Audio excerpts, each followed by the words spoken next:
Today, we're going to go ahead and get started. So our core value this week is, it's honestly the same core value every week, every time we do a mastermind this month, because it is Ultra Safety Month. And I am not concerned, but I'm always thinking about you ladies especially, and Jimmy, because he's so vulnerable. All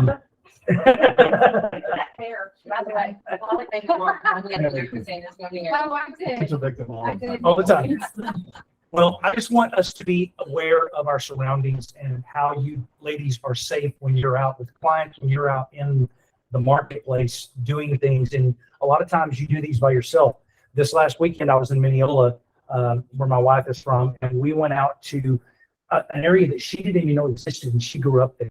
And it's just at the back of the neighborhood, but you go way back in the woods. And our friend Amber, she's a realtor out there, and she has this property listed. And Missy's standing in front of the house, and she goes, "How would Amber feel safe out here by herself?" I mean, it's 15 acres of woods, and it's very secluded. And I thought to myself, and I told her, I said, "Well, Amber is used to that because this is the area that she works. This is the area that so she's used to going to Gilmer, to going to Big Sandy, to going to these remote places where there's not a lot of people." And so it's okay for her. Misty felt uncomfortable in this location because it felt weird to her. And she's used to being in a neighborhood. So I just want you to be aware. You've noticed on Slack that we're doing the daily things that I'm putting up there from NAR, just one little snippet. It's one sentence usually of something to be aware of. We're going to talk about a couple of those things today, and we're going to watch a short video. Our core value is we are deeply committed to the peace and prosperity of the cities we do business in. We love our community. We want to see everything we do impact it in a positive way. As a team, we talk about leaving the city we work in better than we found it, pouring into it, and not taking from it. And I firmly believe, like I did last week, that us being safe and keeping our clients safe is a way that we keep peace and prosperity in our cities as we go through them. We have to leave it better than we found it. And I fully believe that this is one of my favorite core values that the guys came up with, because it does speak into what we're about at 6th Ave. I think, and it's core number 2, and there's a reason it's core number 2 is because we are in charge and empowered to take care of our cities that we all work in. Core value. Okay, let me jump back over to my notes for today. And okay, a couple of announcements real quick, and then we have a special guest with us today, Janice Field. An announcement from Victoria. She wants to remind the agents that on the CDAs to reference email and Slack messages regarding missing and declined docs. So if she goes into your WeChat and goes, "You don't have these 4 documents," she's going to Slack you and she's going to email you, because she wants you to know. Those things need to be turned in as quickly as possible. And we need 5 days in advance for your CDA to be pulled. So don't get mad at Victoria when the morning of you missed the email or the Slack message that said, "Hey, you need to get this thing in, the buyer's representation agreement or the listing agreement, and it's not signed properly." Make sure you get those in 5 days in advance, because that way Victoria has time to pull the CDAs. Clear cooperation. So last week we had one of our friends here at the brokerage put a sign up on a property, and it wasn't in MLS, and we got a call from an agent. When I was with Metrotex before I came here to 6th Ave, I sat on a committee that was part of the clear cooperation hearings. Just so that we're clear, when you put a house, if you put a sign in the yard, you have publicly marketed that house. It must be in the MLS the next day. It can be coming soon, or it can be active. It cannot be incomplete. The first time you put a Facebook post up, you're marketing to the public. If you put a Facebook post up, it must be in the MLS or in coming soon or active the next day, business day. Now you'll notice for me, I'm a little workaround. I go do my videos on Friday, and I do my Facebook Live walkthrough. Saturday and Sunday are not business days. So as long as I get it in on Monday, I'm golden. But just so you know, the first buy is $500. Oh, wow. What about hold status? Say what? Hold status. Hold status? That You're listing it on hold until your it's in MLS. Yeah, it's fine. seller gets under contract and then make it active. But it's Yeah. in MLS, so it's okay. That's it. As long as it's visible on MLS, that is the criteria that Clear Cooperation NAR says is proper. Okay.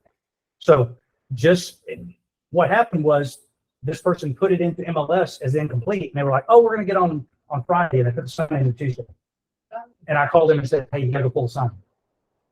Okay, just so you guys understand, Clear Cooperation, that's a tenant from Greater Fort Worth, Metrotex, and NAR and TAR. Okay, I think that's all of my stuff that I wanted to talk about announcement wise. Do you have any announcements? No, that's good. Okay. I am working on, it's not here yet. It might not be here for a while, but somebody asked me yesterday about getting our HUD status back through Housing and Urban Development. It's called the NAID. And I applied for that yesterday and got approval about 15 minutes ago. So I've got to go through and set that up. If foreclosures come back to the market, they would go through the HUD system and we would have access to it. So I'm trying to get that set up in advance, trying to be prepped for the things that could be coming. We don't know if it's going to be this wave in the spring like we think it's going to be, or if we're going to start getting some foreclosures from people that overpay. Okay, so does that have to go through the brokerage office, or does that go for individual agents? Should we all sign up for this? At this point, I don't think you need to.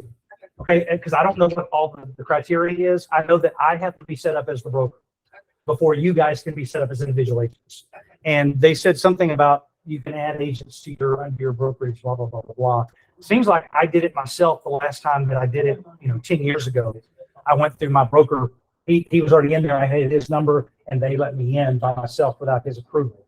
But I need to look and see what they've done, because it's been that long since we got the brokers. It's been a long time since a seller has had to wait until the market caught up with their value in order to sell and not going to the closing table of money. Yep, long time. But there's still a certain percentage of sales that come back on the market the following year, and those are going to be some tough situations. Probably a telling number of how many foreclosures we should anticipate, or short sales, or whatever it happens to be. Because I've already got one out there. Right now. Yeah, for on the buy side. That's why they're trying to sell it with their assumable loan and sell it however they can sell it. So. Sure. Very good. Megan has one. I'm sorry? Megan has a listing right now. It's like that. Okay. Well, I think it's possible. Job change. There's all kinds of things that can happen. So at this point, I want to turn the floor over to Jana, and she's going to be talking to us a little bit about open houses and what she's doing and how she's doing it. And she's also going to tell us how she's safe about that. Okay. I will tell you, just while we're on that safety note, I was thinking about a house that I held open one time that I was afraid. It was in the very back of Tiffany Estates in Arlington, and it was a very wooded. It was still in a neighborhood. It was in a subdivision, but it was a big house, and it was very wooded and private in the backyard. And I remember thinking, actually, kind of a silent prayer, Lord, I'm a little scared here, because there were people coming in and out, and I couldn't remember who was upstairs and I didn't want to go upstairs and get trapped. So I tried to stay in a position where my back was closest to an exit. I've always been taught that, you don't go in first. You go in last, and you stay close to the door in case you need to get away. That's just one thing. I didn't have my taser around or anything. But I will say that someone showed up about 5 minutes into this little bit of a panic attack that I was having, and it was an agent from my brokerage that just wanted to watch me have an open house. And I just thought of provision. I was like, because it was, a man in my corner there. So I think there's strength in numbers if you can partner up on some of those more remote open houses like what you're talking about, out in the country or out in, it'll give you a sense of peace. But as far as open houses go, would you agree that meeting someone face to face for the first time has more value than a text or a phone call? Absolutely. And why? Personal review, that rapport when you're face to face, making eye contact, they can hear your tones, they can. I would say your body is like, I would say body language is like 90% of all communication. Yeah, it is. It is. And you have that when you're face to face. So how many of you would jump at the chance to meet face to face with people who are actively looking for a house to buy? And so isn't that reason enough to get pretty excited about doing open houses? Now, how many of you have had an open house where nobody showed up? Okay, so that happens, right? So there's kind of a little bit of a learning curve in choosing well and timing and different things like that. However, how many of you have had an open house where one or two people showed up and you converted someone into a client with just a couple of people showing up? Okay, I have. Maria does that a lot. Maria's very good at that. My whole pursuit at an open house is just one conversion. Who's it going to be? And sometimes it's two or three. I'll give you a little brief testimony of how my open house went on Danbury over the weekend. It was a great property in a great location that was going to create a lot of interest. Okay, so that's number one, is as many of those objectives as you can meet when choosing what house to hold open. Sometimes we don't have a choice. Like right now, inventory is low. We just need to get ourselves out there and get face to face with as many people as we can. But whether there's a ton of people or a few people, which actually I prefer somewhere moderate. If there's too many people, you can't connect with anyone. And if there's not enough, it just kind of lags and you need to do the Superwoman pose or the Superman pose and like kind of get yourself back up again before someone else comes in. But what I would say in that situation that I kind of was like the perfect storm because we were a golf course lot, so that attracted a lot of people. Another really great thing was that it attracted empty nesters who have cash right now. And in this market, finding those cash buyers is really going to propel you through maybe some money. Some money. So, we always want to operate close to that margin line, and that revenue line. And so that was another element that was really good. And then also just the fact that it was the first couple of weekends that the house was on the market. So sooner's better than later. But do whatever you can.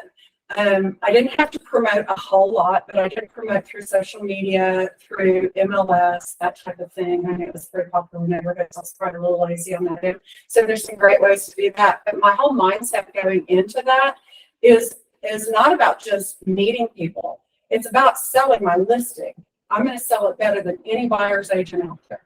So if you're a listing agent, hold your listings open because you'll sell it better than anybody else and you make money that way too. The second thing is lead conversion, and it's not just lead generation. We can put as many leads as you want into the funnel, but if you're not converting them into making them your own, then they're just sitting there. So they've always said fortune's in the follow-up. You've got to follow up with them. And so my whole mentality of this is I'm better face-to-face.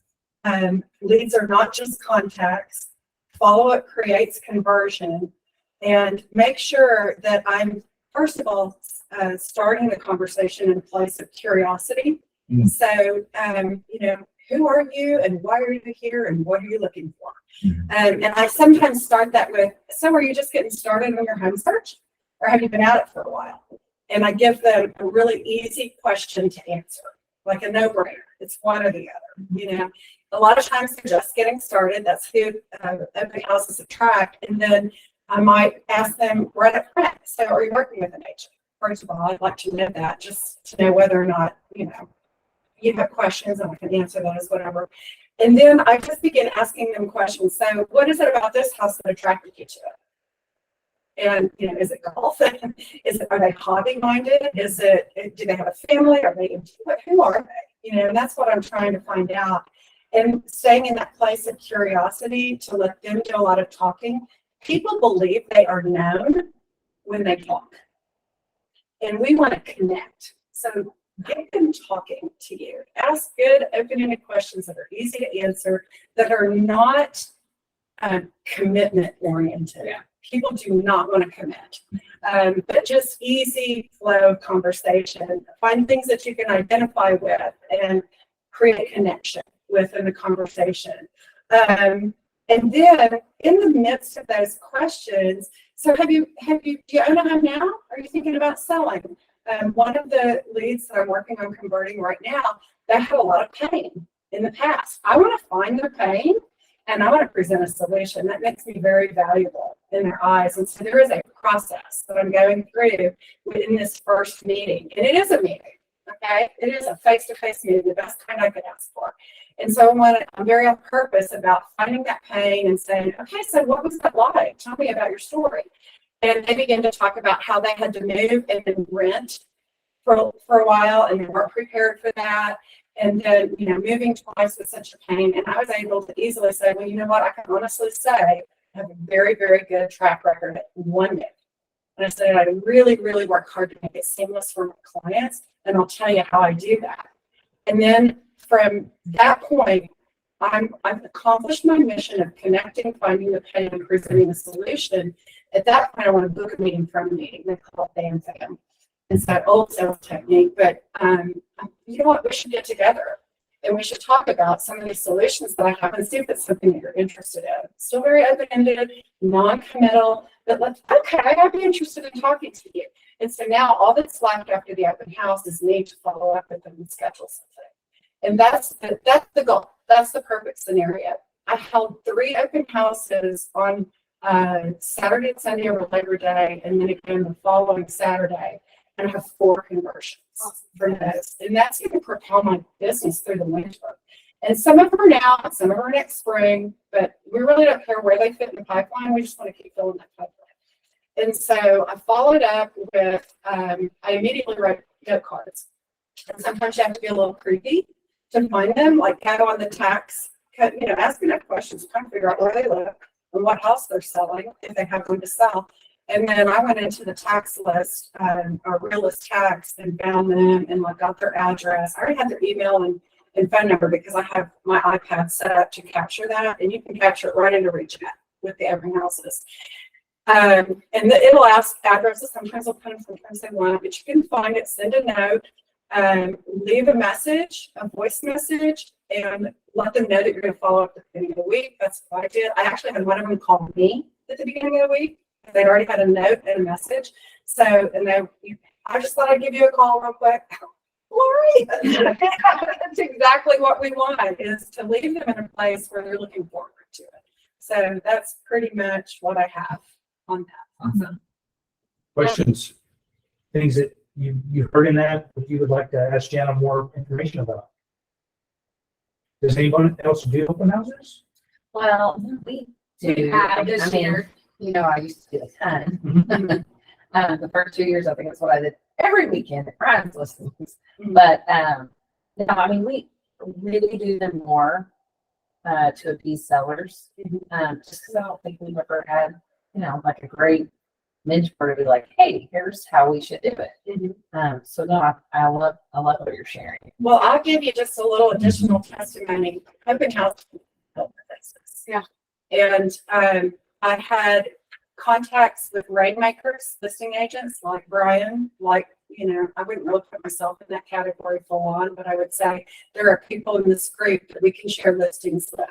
And there's going to be, especially as we move into busier seasons, there's going to be those of us who cannot hold all of our listings open on the same weekend. We need our team members to come in and help with that exposure. And that's your opportunity to convert. And so you want to prepare yourselves now by getting some elements in place so that you're ready to go when the opportunity presents itself. How are you going to capture the lead information? How are you going to talk to them? Practice those things. And, how am I going to open with a conversation? How am I going to stay in a place of curiosity? How am I going to book a meeting from a meeting? How am I going to invite them to sign in at my open house? I can be kind of forceful and just say, my seller requires that everybody sign in. That's how you do that. I want to definitely have everybody It's an easy out for you to use because they're in somebody else's home. They're not with another agent.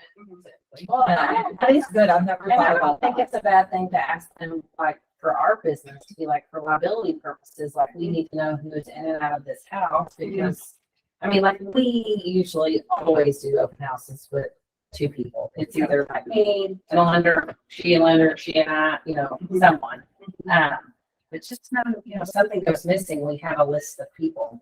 Second, Angela. In that too, you can orchestrate great dialogue if it's on purpose in front of people. Yeah. I mean, I don't want to be like, creepy, but you can definitely be on purpose about the conversations that you're having about loans and rates, what's happening, and kind of pull people. I mean, And I would also like to say that if you're a new agent and you don't have a lot in your pipeline and you don't have a lot going on, the open houses are gold. Yeah. It's a place for you to get out there and do something very quickly this weekend and generate something. Angela had her hand up. Angela, come on and ask your question, please.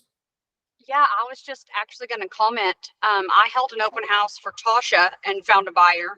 There was only 2 walkthroughs, and then found a buyer for that house. And then also I got a really good lead. And then right before that, I held my own listing, found a buyer from the open house that had no realtor, no representation. And then that ended up being a total crap show, but I did get a buyer for my listing. Great. And then I got 2 more buyers that were both cash buyers at $500,000 and converted them both since March. So I love open houses. They've been something that I always love to do. Just wanted to say that. Great information. Thank you, I Angela. appreciate that, Angela. It reminds me of the simple fact that when you're holding a house open and you get just one conversion, it could be 30,000. If they're selling a 450 and buying a 550, that's $1 million, and that's 3%. That's $30,000. Who can use 30,000? Be on purpose about where you're holding your open houses because you're building contacts and clients in that and from that. That's a quality topic that we just talked about in the feeding. Be on purpose about the quality of what you're sowing and reaping into your business. And then the other thing was, there was something else that you talked about.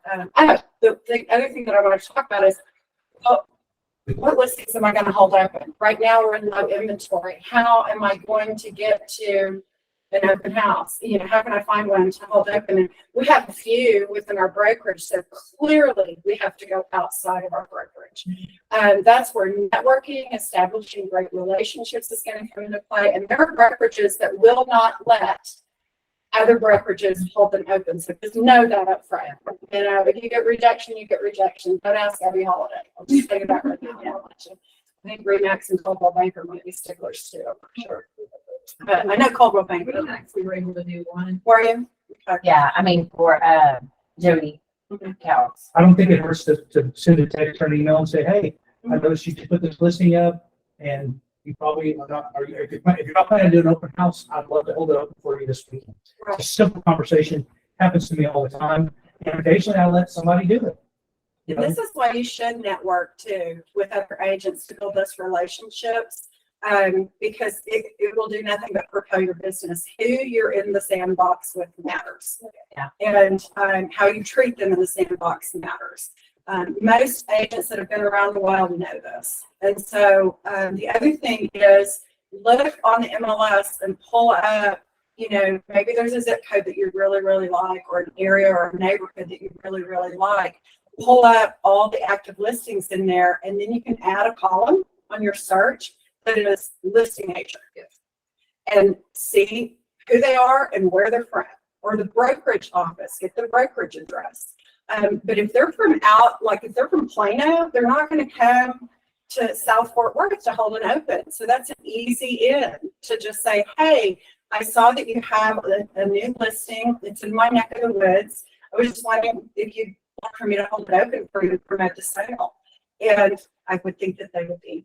And sometimes it's the sellers just don't want it, whatever. But And I want to piggyback on something that you said. That's genius. Yeah, That's it is. so good. It's really good. At the beginning about, your first question is, you have an agent. I know sometimes if they say they have an agent, I'm kind of like, okay, well, I have an agent and not going to get the lead. But I was going to say, my net new listing that we just closed today, the there was only 4 people that came through. The first person that came through had an agent, but I spent quality time with them promoting my listing, even though I knew they had an agent. Sell that listing. And that's who bought the house. So I gave them a lot of information that typically I'd be like, okay, you have an agent, let you do your thing, or, you know, sometimes, I mean, because you just, but I was able to sell it off of the open house, and her agent was not with her. Absolutely. I met every single person that even looked at my property except for 3 that came in with 8. And so when the offers came in, I knew exactly who they were. Yep. Yeah. And I knew their story, I knew their motivation. Yeah. Motivation's huge right now, and who's more apt to make it to the finish line. I have a question. How do you manage, like, if you are having like a really good conversation with someone, but then you see all these other people coming in, and how do you kind of like juggle? I want to connect with you, but then not miss out on them. I do a little body language in there and say, hey, I'll be right with you. I'm so glad you're here. And then I give my eye contact and my attention back to them. That tells the person I'm talking to that I'm not your sole, you know, spokesperson here, that I have other people to talk to. Yeah. Put them in their place a little bit. Yeah, well, you know, just to kind of subtly let them know, I really want to talk to you, but doggone it, I've got to get over here and talk to them too. So give me a couple And seconds. that could be a good segue. Hey, I would love to continue talking with you. I need to go meet these other people. Let me have I'll your circle contact back around and information. catch you in a minute. Go take a look at the house, because I'm usually catching them right at the front door. Yeah. And that's a great outlet too, is just say, okay, go look at the house. I'm gonna chat with them a quick second, and I'll circle back to you. Like on your way out And and see just- what you think. There's just a flow with it. When you get a lot of. And I was gonna say, I'm part of a ton of real estate forums on social media. I mean, DFW Realtors, North Texas Realtors. Actually, for some reason, I'm an admin on North Texas Realtors now, which I have no idea. I didn't interact with it. But anyway, but like a ton of them. And there are listing agents out there right now, like posting on all these forums going, well, someone told my listing's open. So like, it's there. I mean, it's there. And then there are some builder reps that are throwing that out there too now. That's right. And I think a builder, I don't know, you I haven't had a probably have, builder. I think you could probably use a huge opportunity like with Calhoun, where they have like multiple specs sitting on the market where you could advertise all of them in videos and kind of do like a neighborhood open house. I think it could work really, really well. And, you know, you don't work for the builder. So if No. those don't suit their needs, you can pick them up and take them Yeah. over. Yeah. If they need to go. I think so. Yeah. No, and as far as like who you play in the sandbox with, I mean, I got 2 leads yesterday from other agents. Like I just, Kristen has her hand up. Kristen?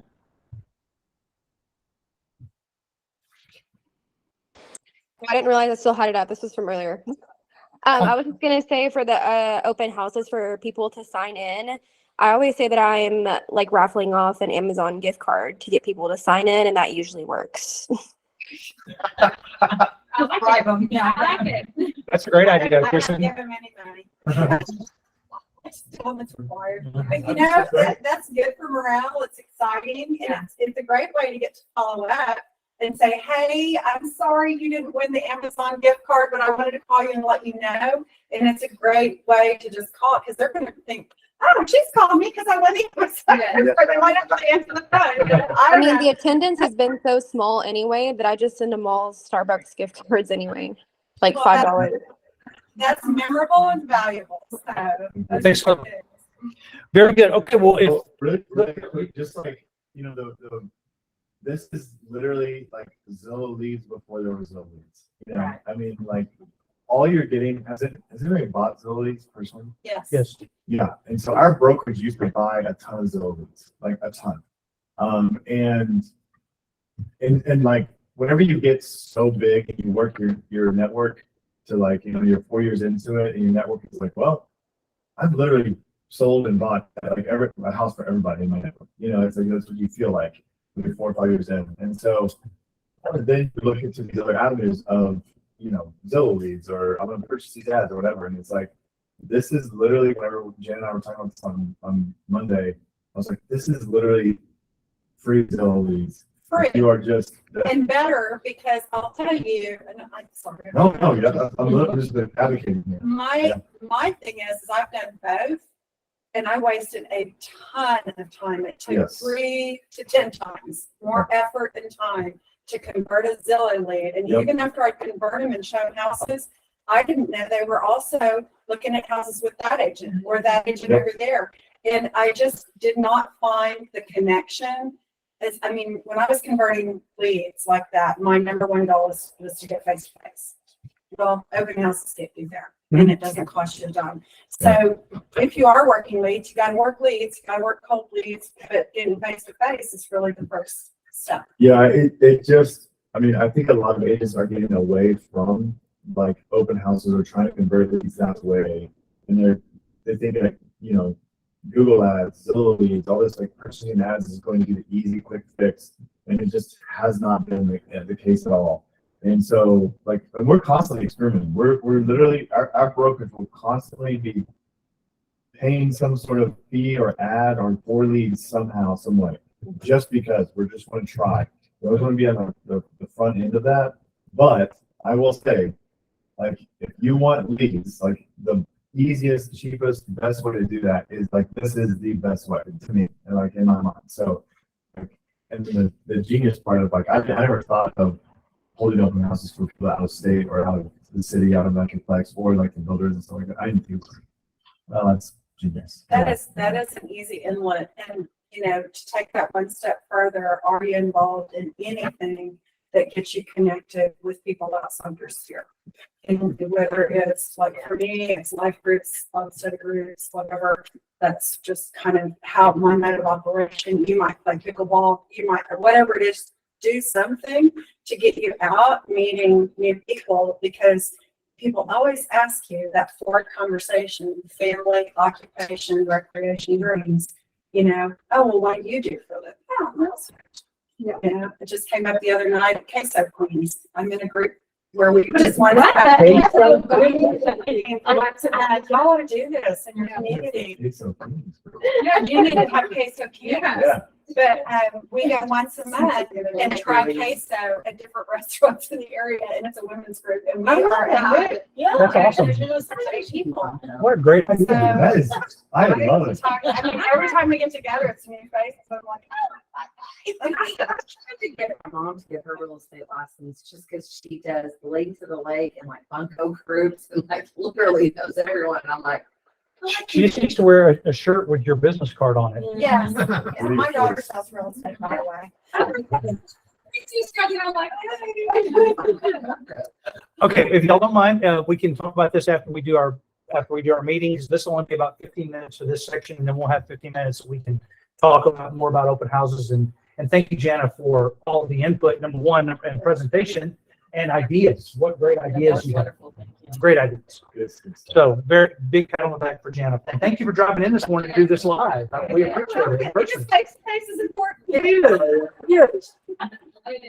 Okay, continuing on our safety series for September, because it is Realtor Safety Month, we're going to watch this 3-minute video, and then there's another video that MetroTech put out that is about an hour long, and to save you the time of listening and talking to it, I went through it myself and took notes. So I'll go through those notes with you and give you the short Cliff Note version. But for now, let's go ahead and watch this.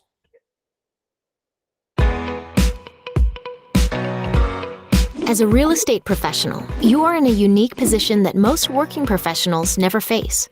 In your business, you often share your contact information openly with others, meet unknown clients, and walk through vacant properties, to name a few. It's because of the unique nature of this business that it's critical for all real estate professionals to have personal safety protocols in place that you follow every day, with every client, every time.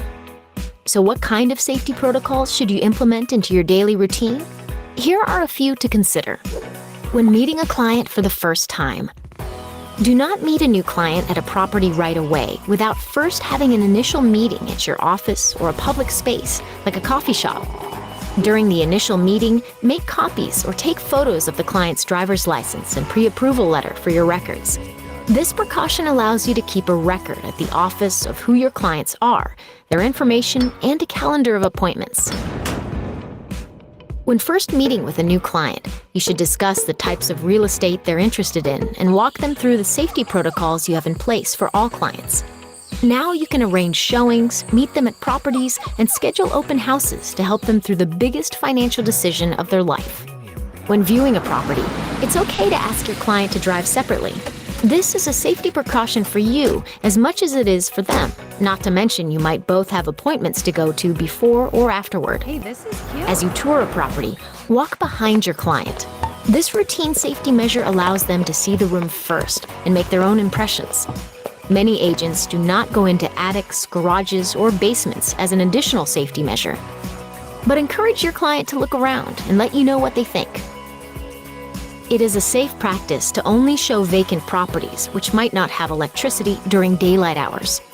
This allows you to see what safety hazards may exist, like a loose floorboard or any defects the house may have. It's got potential. When holding an open house, advise your clients to board their pets and remove jewelry, family photos, credit card receipts, artwork, prescription drugs, and any other valued possessions from the home in advance of the open house. This is just one way to look out for your client and to keep their property and belongings secure. Keep a record of who entered the house by asking everyone who walks in the door to sign in with their name and phone number or show a photo ID. There is something to be said about safety in numbers. Consider bringing along a colleague when holding an open house. If there are several potential buyers walking through the home, even better to have 2 agents on hand to answer questions and keep an eye on things. Safety is an important part of real estate. Be prepared and follow the protocols and processes that have been put in place to keep you and your clients safe. For more information and additional resources, visit www.nar.realtor/safety. And if you guys want to watch some of those videos, they are on that exact website. There's several, they've got like, I think there's 7 or 8 webinars that are an hour long that they did with different safety experts. I just don't feel like an hour long presentation of us listening to somebody talk is palatable for us. That's why I chose the 3-minute video. Basic tips, things that we need to know, things to think about. We probably, seasoned agents have probably thought about all those things before. And you're like, oh, that's old school. I know how to do that. But somebody that's new, great, some of that stuff probably was new to you as far as things, the way to do things. If you do have to meet someone at a house and you don't know them, I highly advise you open the door, say, have a look around. I've got a phone call to make, and I'll be out there on the porch. Also, the pre-approval process helps a lot. Oh, absolutely. Oh, yeah. Absolutely. Yeah. Absolutely. Okay, so a couple things about the hour-long webinar that I listened to for you guys through Metrotex. You need to go? Oh, Doctor, real quick. okay, sounds good. Thanks, Jerry. Thanks for back in like 30 minutes. If anybody's staying. Yeah, those are my questions. Thanks, Jimmy. I'm going to have you do a presentation like the last week of the month on your idea of safety. Okay, yeah, I have some thoughts. I think it'll be different. I think that would be really good. All the 9mm. He's Yeah. I mean, yeah, I have a lot of thoughts. It's like practical safety stuff. So. I would love to do that. Yeah. 27. Yeah. So I'll give Jimmy on that. Okay, so these are the things that came out of that short webinar, hour long, that I listened to. I think it was like 25 minutes. Texts have gotten bad. If you haven't got a text that is a phishing or scam, you will. I've gotten Yep. like once a week. Okay. Occasionally you will get a text that says, hey, this is Jimmy or this is Brian, and I need you to run to Walmart and grab a $50 iTunes or Amazon card and take it here, or do this, or do something like this. Jimmy and I don't do that, but I get one once every 2 or 3 months from Jimmy, and I used to get Tanner too. They would say, hey, this is Tanner. I'm away. I had lost my phone. This is a friend's number. You'll get really good scams. So, but if you click anything in those texts, you can guarantee that you're about to be hacked or phished. And NAR is advertising it as well as Metrotext. So the texts have gotten bad even in our market. Kristen, go ahead. Yeah, I got one too, but it's really funny if you mess with them, actually. Like, I sent one to Jimmy. Someone did the same thing, like, hey, I need you to go blah blah blah, or hey, I need you to do me a favor, and I was like, do you need me to go get you preparation H again from the store? And then they never responded. Oh, that's awesome. That is pretty funny. Okay, that was a good yeah, one, but I Kristen. got him too. Yeah. Okay, so bots are actively looking for you. Now, September the 1st, a new policy went into effect through TAR and I think NAR, where they hide our personal information. August the 31st, all of our private information as realtors was listed on the web. So hopefully this will stop some, but the information that's already out there, we will get some of that. You will see ransomware and phishing. I was at Newstream and we got hacked with ransomware. They wanted $50,000, but we weren't paying $50,000 for what they locked up. But it does happen. That's the reason that Greater Fort Worth and Metrotex were down for a month, is because they got hacked. And it wasn't us that got hacked, it was Rapatoni, which Rapatoni is a back-end system that runs the membership directory for most of the MLSs across the country. And Rapatoni got ransomware hacked, so they were having to rebuild the systems a little bit at a time, put things back on to see what they had access to. And Kristen, you got caught in the middle of that, as did Megan, because they couldn't switch. We could switch them at Trek, but they couldn't switch MLSs realtor associations, because that membership was down for a month. So that did happen. That's still going on. They're still recovering from that. In So fact, my information, janiceseal.realtor@gmail, is on the dark web now. Oh, of I've been course. getting notifications that I don't know what that means.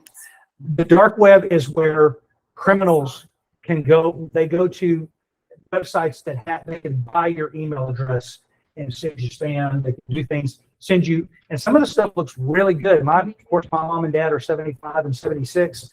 They're constantly sending me a picture. Hey, does this look real? And I go up and it says, XYZ44312 at Gmail. I'm like, Dad, come on, really? Look. But he's 75. He doesn't look for that stuff. He doesn't know how to do that. Never click a link that an unknown person sends to you. If you are a listing agent, you will get a text that says, hey, I found your listing on realtor.com. Facebook. Yeah, I found it on Facebook. Is this still available? And they give you a link to click. And so you did, but they don't tell you which house they're talking about. So if you've got multiple listings, you're like, oh, I wonder what house they're talking about. Click. Now they got house set. I even read that if you click on the unsubscribe button on emails and go to change your preferences, that they can access you that way too.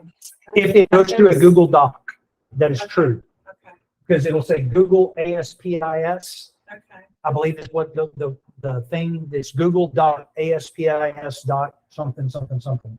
But if you're going to a Google form to unsubscribe as opposed to a button, yes, then they're capturing your information because you're willing to unsubscribe. If you get an email and it said that's spam, and you go unsubscribe, and their unsubscribe link, just hover over the unsubscribe link, and bottom left-hand corner of your browser, it'll pull up this long address and look for the first couple of things there after HTTP or HTTPS. If it's HTTP, you probably know it's a scam anyway, because the S stands for secure. HTTPS means secure website. Okay. And then after that, it'll say google.aspis.whatever or google.forms. If you're going to a Google form to unsubscribe, you're probably getting fixed. Like instead of it sending you to their website, I Yep. used Enroll Me, just so that y'all know. Yeah. It's great app. Okay. That's all I'm gonna say about that. My next note was Jimmy and I were going to send you a request to get a gift card or a money order. Always confirm through another channel if someone at our brokerage sends you something. So if you get an email from me or a text from me, and it's not from my cell phone, but it's me because I'm using Greg's phone and you don't have Greg's number, and I'm saying, hey, I don't know what I would be sending you, but they're going to send you something and say, I need you to run in the office and get blah, blah, blah, blah, blah. Another thing that I wanted to kind of introduce, maybe not roll out, but just in the back of your brain, if you ever got into a situation at an open house with a client, out in the public or whatever, and you needed someone to talk to, that's why we've asked for the emergency info form to be filled out, so we have a contact person for you. I think it's a very good thing. We're not going to use it for anything, but if I needed to find you, I could call your spouse or your significant other or your mom, your dad, whatever. if you ever did call me and you're in trouble, what I would want you to say is, hey, can you check my desk and get the red file or the blue file or the yellow We file? have a security question. Right. So that's our question. Can you check the? Can you check that yellow file on my desk and tell me what the list price was on 124, wherever you are? Yeah. Or tell me what the, year built is from that We yellow just know file. if we call and say look for a file on our desk. Yeah. Yeah. But Jimmy will know the same thing. And I hope that you all know with the same thing. So you guys need to call one another and say, hey, can you look on my desk and check that yellow file or the red file and give me a year? Call Jimmy because he was called. Yeah. Okay, Well, he's probably gonna be our first phone call because he's gonna know absolutely. how to do what we're doing. Very quickly. But just if you did get into a situation, Yeah. you calling me or Jimmy or somebody and us having contact information Yeah. for somebody else, because I don't need to know your location, but most people, their spouse knows where they are most of the time. And so I would want to call your husband and say, hey, Holly just called or sent me a text and I need you to check on her and find out what's going on. Yeah. Yeah. That just keeps it alert. Oh, yeah. And so it's safety month. That's our safety speech. I'm 12 minutes early. We can conversate. We're done. Shut up. Speak loudly. So I have a house that I'm trying to find a tenant for, and I posted it on Zillow, like Zillow Rental Manager. And I've gotten like 15 text messages, all from 682 numbers with like just weird phone numbers, saying that they got the phone number from the person across, my phone number from the person across the street, and then some other weird request after that. And they're all just like, so I just after that just took it off. Rental fraud is really big. Yeah. I've had to save, not save, Mhm. I've had to save 2 renters from experiencing that. And I'm like, well, hold up, wait, let me just make some phone calls. And there was one rental that my nephew was looking at. He said, Holly, this is the best deal. I want to look at this house. I'm like, let me look into it. And I'm like, something's not right. He said, no, I talked to him. I'm like, let me dig around. And they were posing as Open Door because so I started looking at Open Door's website and it wasn't anywhere listed. And I know Open Door doesn't do rentals for one. But anyways, They actually do. They have a whole leasing division. Oh, It's under a different name. I was gonna say, because when I called, I said, hey, y'all don't do rentals. She's like, no, we don't do rentals. And I said, okay, well, this address, they're posting it as, we're listing as a rental. And she's like, okay. She said it happens all the time. One of my mother's good friends found a listing on Facebook in Saginaw, and they went, the owner, landlord, said, just go get a couple of Walmart, money orders and send them to me. And as soon as I get them, I will send you the code. Well, the house did have a lockbox on it, and it was listed with a realtor, and that realtor had put the lockbox code on MLS to get into that box. And so somebody picked it up, and my mom's friend got $3,000 in money orders, sent it to Oklahoma, went over, they gave them the code. They started doing this, opening stuff up, moved into the garage, and the sheriff told them, said, what you doing? Oh, that's a good time now. Same thing happened to my sister-in-law. Really not that bad, but she got $1,500 taken from her. Yep. In Colorado, same exact scene. And isn't, if I'm correct, it is an MLS violation to put access to on MLS, right? I don't know the answer to that. I would check on it, or I can check on it, but I think that we're not allowed to put them on there, that has to be instructions left for the showing service. Well, ethically, and in light of the fact that we have a fiduciary responsibility Right. to our client, that is not in your best interest. No. It's Yeah, I've never done safe to do that. Totally agree. And there's nightmare stories. And Yeah. so we just need to be aware, keep our clients safe, help the people that we can. If it's too good to be true, it is. Oh, yeah. That's what I can tell my nephew's. He was trying. Oh, yeah. I promise. You're never gonna find a rental at that amount. Not in that area. Yeah. No, I'm surprised how many agents I see share those rentals. I'm like, you think there's a $500 rental in Forward? Right. I'm just asking, like, circa 1990 or? Yeah, that's that $2,000 Mercedes. Yes. Yeah. Yeah. Here's fishing. I guess another thing, I just think about it because I was in Crum on Sunday showing property, and there was a stray dog, and I kind of like, clients were just a little bit too lenient. They had probably 4 kids underneath, I would say 7 or 8. This big black dog comes running up to it. And of course, I mean, I kind of like, no, like, jump in front. Of course, the dad's like, oh, no, we work with dogs all the time. And I'm like, but it's my job. Like, if something happens, it's my job. So, I mean, I think he was kind of like, that's fine. I thought I was a crazy mom, which is fun. I mean, that's valid. But someone could totally use that dog to, yeah, absolutely. Check out the dog, and someone could come up and like, Yeah. take. So I'm like, Yes, Tracy has a horror story she would like to share. Yes. Julie, do you know what I'm talking about? I have a Horror Tanner story. told you. You told me. Oh, I did? Go ahead. Okay. So my grandmother, like 3 years ago, her and her boyfriend were looking for a house in Waco. I can't believe I told you that. And so they were with their realtor or whatever, like looking around. So there was a detached garage in the back or whatever. And the agent did not disclose that there was 3 pit bulls in that garage. So they opened the garage door up. The pit bulls came out. They didn't want to touch my grandmother or anything, but they ripped her boyfriend's ear off. Yes. Yeah, and the realtor had you could see her muscles because they had ripped her skin off of her arms, of her legs. Yeah.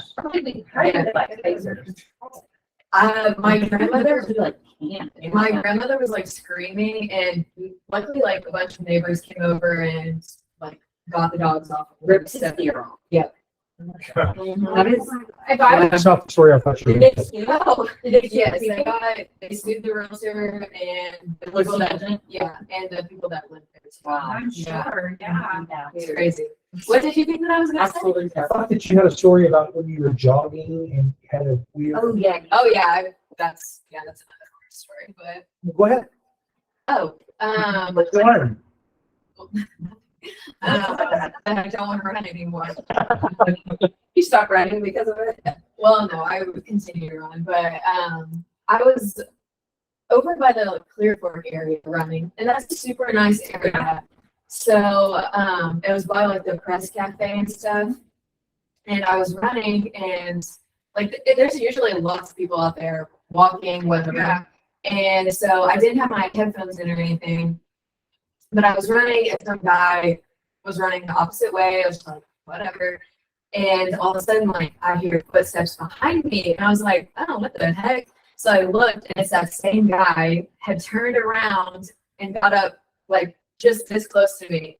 And, yeah, he was just you just look so good. What did you do? I just, kept running. I didn't know what to do or what to say, but I just ignored him, and luckily he just turned around. But do you remember that when we were at Remax, and I mean literally I was probably 6 months pregnant, and I think someone, I can't remember, one of the agents in the office was like, here's a buyer's lead, I've met with this guy, and I went and showed him property in 76137, kind of around there, and I mean I'm 6 months pregnant. I am not attractive or interested or anything. And so I showed him a couple of houses, and it started in that night. Just stupid. He sent me a picture of a salad and a steak, and he was like, I wish you were with me. Kind of, first man, okay. Kind of brushed it off. And then I started going to the office occasionally, and it would be hey, I see the beamer here, blah, blah, blah. Finally, I'm like, Tim? I'm done. He's calling. He was don't. He was the next phone call will be the cops. And I'm yeah. But that just proves it, no matter how a woman dresses or acts, a creep is gonna be a creep. You know what I mean? Yeah. It's regardless if you're 6 months pregnant and you feel like you look like people go to bed, that just proves that because there's a lot of acting for it. Yeah. Absolutely not. Yeah.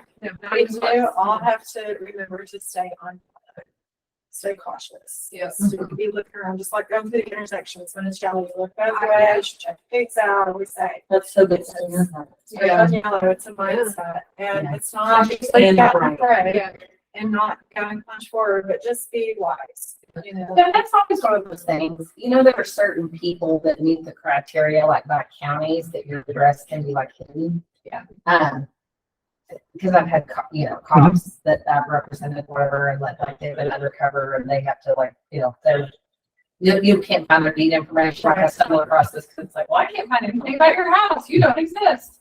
And I learned that, and I was like, how much agents can do that? I know. Because I'm like, I really sometimes would like people not to be able to like Google my name, my email, my phone number, my address. That's how people contact you, and that's the trick. I'm all over the place. That's the I trick. wish I could hide my home address. Understood. You know, Understood. that would be I my use only the thing. office address on all of my, like on my website and all of my, like. Absolutely. stuff. Yeah. I just Yeah. use the. Yeah, no, I just thought it was creepy. It's like if you can like put in Tasha Kid, like obviously real estate comes up, but if you keep scrolling down, You can like find my one. property address will come up and you're kind of like, I don't love that. Well, and they can go to tab. Well, I was gonna say, even I saw yesterday when you were showing your piece of mail, they got undelivered or whatever.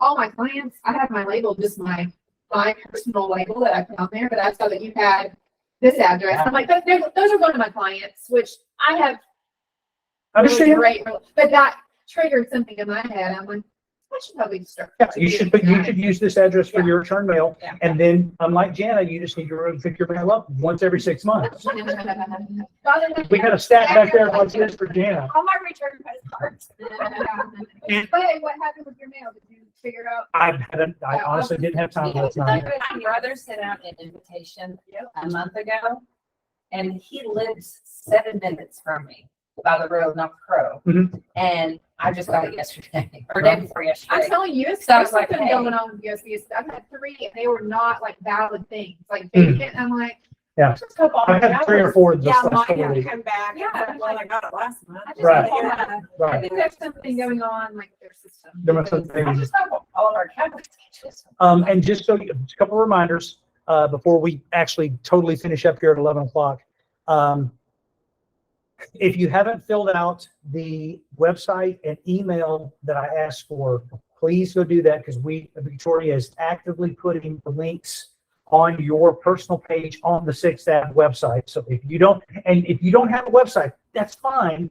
We can use your Real Scout website. Okay. Is she So- gonna automatically do that? Because we canceled our Yes. website. Yeah, we- I told Victoria, if we don't have a website, we're going to use the Real Scout. So everybody has at least a place that they can go to a website address for every person. Okay. That's number 1. Number 2, I only have 5 people signed up for the safety class next Thursday. I need probably 3 more to go. And it's like $5 for 2 hours. And it's see at Defender Outdoors up on Shots, which is, Oh, that sounded like fun. Yeah, I was trying to figure out what I could tell them. it's at the top of Quick Links on Slack. There's a Realtor 50 form there. I just need your information there to know that you're coming so I can let the Baker firm know that. Please sign up for that. You haven't filled out the emergency contact form, please fill that out. And the website and email. Those are the 3 things. And those are all linked across the top of Slack, I believe. Let me double check on the guides channel. At the top of the guides, the quick links, email, web link for 6th Avenue, emergency contact, and the safety class. What is quick links on guides? I'm getting guides right now. Where's Okay. that? I'll show you that right. Let me finish the video and I'll show you where that is. And thank you, Kristen. Thank you, Ray, for joining us. Thank you, Angela, for joining us for a while. And I'm about to be there. bye.